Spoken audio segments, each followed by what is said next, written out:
রাসূল বলছেন, আলী আমি কি এমন কোন আমলের কথা তোমাকে বলে দিব?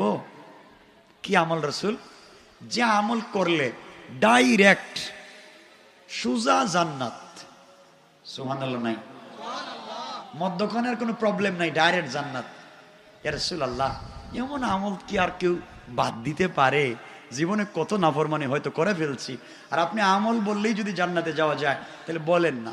আমি রাসূল তোমাকে বলছি, আলী রে, তুমি প্রত্যেকটা রাত্রে ঘুমাতে যাওয়ার আগে তুমি যদি ইন্তেকাল করে জান্নাতে যেতে হয়, বিনা হিসাবে জান্নাতে যেতে হয়, আমার হাউজে কাউসারের পানি পান করতে হয়, কিয়ামতের দিনে আল্লাহর আরশে আজিমের ছায়ায় থাকতে হয়, ও আলী তুমি যদি জান্নাতে স্পেশালে যেতে হয়, প্রত্যেক রাত্রে ঘুমাতে যাওয়ার আগে 4000 দিনার অথবা দিরহাম আল্লাহর রাস্তায় দান করে ঘুমাইবা। কোন সুবহানাল্লাহ।